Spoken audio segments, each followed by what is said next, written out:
കടലാക്രമണ ഭീതിയിൽ പൊന്നാനിയിലെ കടലോരവാസികൾ. കടൽഭിത്തി നിർമ്മാണം പാതി വഴിയിലായതോടെ കടലാക്രമണം കനത്ത നാശം വിതയ്ക്കും. ഓരോ കടലാക്രമണ സമയത്തും കടൽഭിത്തി നിർമ്മിക്കുമെന്ന അധികൃതരുടെ പാഴ്വാക്ക് വിശ്വസിച്ച കടലോരവാസികൾക്ക് ഈ കടലാക്രമണത്തിലും സ്വസ്ഥതയോടെ വീടുകളിൽ കിടന്നുറങ്ങാനാവില്ല. പൊന്നാനി മുതൽ കാപ്പിരിക്കാട് വരെയുള്ള തീരദേശ മേഖലയിൽ പുതുതായി നിർമ്മിച്ചത് 1100 മീറ്റർ കടൽഭിത്തി മാത്രമാണ്. കടൽഭിത്തി നിർമ്മിക്കാൻ പുതിയ ബജറ്റിൽ വകയിരുത്തിയത് വെറും 3 കോടി രൂപ മാത്രം. പൊന്നാനി മണ്ഡലത്തിൽ കടൽഭിത്തി നിർമ്മിക്കാൻ 3 കോടി രൂപ സംസ്ഥാന സർക്കാർ അനുവദിച്ചെങ്കിലും ഇത് അപര്യാപ്തമാണെന്നാണ് ആക്ഷേപം. ഇപ്പോൾ വേലിയേറ്റ സമയങ്ങളിൽ കടൽ കരയിലേക്ക് ആഞ്ഞടിക്കുകയാണ്. കടലാക്രമണ ബാധിത പ്രദേശമായ പൊന്നാനി മുറിഞ്ഞേഴി ഭാഗത്തേക്ക് MLA തിരിഞ്ഞു നോക്കിയില്ലെന്ന പരാതിയും പ്രദേശവാസികൾക്കിടയിലുണ്ട്. പൊന്നാനി വെളിയങ്കോട് പെരുമ്പടപ്പ് പരിധിയിലെ 11 കിലോമീറ്ററിലധികം പരിധിയിൽ വെറും 1100 മീറ്റർ ഭാഗമാണ് നേരത്തെ 10 കോടി രൂപ ചെലവഴിച്ച് നിർമ്മിച്ചത്. ഇതിൽ പൊന്നാനി നഗരസഭാ പരിധിയിൽ മരക്കടവ് മുതൽ അലിയാർപള്ളി വരെയുള്ള 600 മീറ്റർ ഭാഗം, വെളിയങ്കോട് തണ്ണിത്തുറയിൽ 235 മീറ്റർ, പാലപ്പെട്ടിയിൽ 250 മീറ്റർ എന്നിവയാണ് ഉൾപ്പെട്ടത്. നിർമ്മാണം പൂർത്തീകരിച്ച ഇടങ്ങളിൽ തന്നെ ചെറിയ കല്ലുകളിട്ടതിനാൽ ഇത് കടലാക്രമണത്തെ പ്രതിരോധിക്കാൻ പര്യാപ്തമല്ല. കടലാക്രമണം രൂക്ഷമായി ബാധിക്കുന്ന MES കോളേജിന് പിൻവശം ഹിതർപള്ളി പരിസരം, മുറിഞ്ഞഴി, മൈലാഞ്ചിക്കാട് ഭാഗങ്ങളിൽ കടൽഭിത്തിക്കായി ഇനിയും കാത്തിരിക്കേണ്ടി വരും.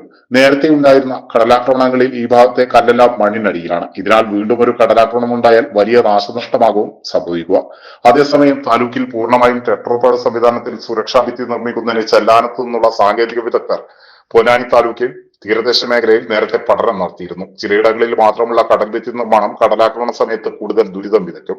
MES കോളേജിന് പ്രകോശം, ഹിലർപള്ളി ദേശത്ത് പള്ളി, 2 മദ്രസ, ഒരുപാട് വീടുകൾ താമസിക്കുന്ന ഈ പ്രദേശത്ത് കടൽഭിത്തി ഇല്ലാതെ തീരത്ത് താമസിക്കുന്ന മത്സ്യത്തൊഴിലാളികൾ ഒരുപാട് പ്രയാസപ്പെടുകയാണ്. ഇത് ഒരുപാട് വർഷങ്ങളോളായി ഈ സ്ഥിതി നിലനിൽക്കുന്നത്. കഴിഞ്ഞ കാലങ്ങളിൽ ഭരണപക്ഷം MLA ഭരണപക്ഷം ഉണ്ടായിട്ടും അവർ ആ പദ്ധതി കൊണ്ടുവന്നത് പൊന്നാനി അയ്യക്കൽ മരക്കടവ് തൊട്ടിട്ട് അലിയാർപള്ളി വരെ 10 കോടി രൂപയുടെ ഒരു പ്രോജക്റ്റ് കൊണ്ടുവന്ന്. പക്ഷേ ഈ പ്രദേശത്തേക്ക് വന്നിട്ടില്ല.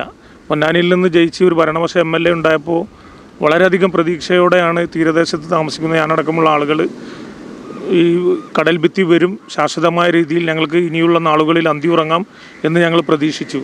പക്ഷേ ഈ കഴിഞ്ഞ ബജറ്റിൽ 3 കോടി രൂപ വകയിരുത്തി നബാർഡിൽ നിന്ന് ഈ പ്രൊജക്റ്റ് നടപ്പിലാക്കുമെന്നാണ് ബഹുമാനപ്പെട്ട MLA പറയുന്നത്. പക്ഷേ അത് ഏത് കാലഘട്ടത്തിലാണ് ഇത് വരുന്നത് എന്ന് ഒരു പ്രതീക്ഷയും ഞങ്ങൾക്കില്ല.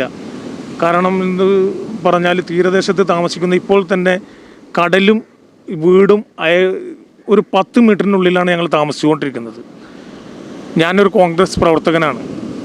ഞാൻ മുമ്പ് CPIയിൽ നിന്ന് പ്രവർത്തിക്കുമ്പോൾ ഈ കടൽ ഭിത്തിയുടെ വിഷയത്തിന്മേലുമാണ് എന്നെ പാർട്ടിയിൽ നിന്ന് നടപടി നേരിട്ട് ഞാൻ കോൺഗ്രസ്സിൽ പ്രവർത്തിക്കുന്നത്.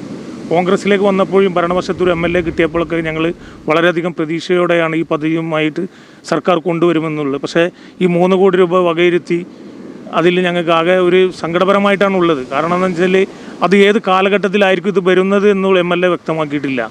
പക്ഷേ ഇവിടെ ശാശ്വതമായ രീതിയിൽ കടൽഭിത്തി കെട്ടിയിട്ടില്ലാണെങ്കിൽ ഈ കാണുന്ന കുടുംബങ്ങൾ, ഈ പള്ളി, മദ്രസ ഇതൊക്കെ നഷ്ടപ്പെട്ടു പോകുന്ന ഒരു സ്ഥിതിവിശേഷമാണ് ഇവിടെ കണ്ടുകൊണ്ടിരിക്കുന്നത്.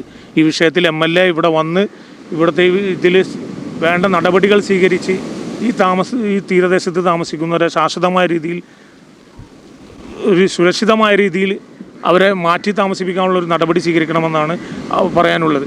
MLA വെളിയങ്കോടും മറ്റുള്ള മേഖലയിലെല്ലാം പോയി ഈ തീരപ്രദേശത്ത് വന്ന് ഇവിടെയുള്ള മത്സ്യത്തൊഴിലാളികളും ഈ തീരദേശത്തുള്ളവരൊക്കെ വന്ന് കണ്ട് അവരുടെ സങ്കടങ്ങൾ അറിയാൻ വേണ്ടിയിട്ട് MLA മുൻകൈ എടുക്കണം. ഓരോ വിവാഹവും സ്വപ്ന സാക്ഷാത്കാരങ്ങളാണ്. മറ്റു ചിലത് കവിത പോലെ ഹൃദയം, ചില ഉറച്ച നിലപാടുകളുള്ള ചേർത്തുപിടിക്കലുകൾ, കടലോളം ഇഷ്ടം കാത്തുവച്ച പ്രണയ സാഫല്യങ്ങൾ. അങ്ങനെ അവളുടെ സ്വപ്നങ്ങളെ, നിലപാടുകളെ, അതിരുകളില്ലാത്ത ഇഷ്ടങ്ങളെ ഉൾക്കൊണ്ട് അവൾക്കൊപ്പം നിന്ന ഫാമിലിയുടെ സ്വപ്നം കൂടിയാണ് ഈ നിമിഷം യാഥാർത്ഥ്യമാവുന്നത്. എന്റെ വിവാഹം എനിക്കൊപ്പം ഫാമിലി കണ്ട സ്വപ്നം. എന്റെ ഇഷ്ടങ്ങൾ എന്റെ ഫാമിലിക്ക് അറിയാം. Family wedding centre.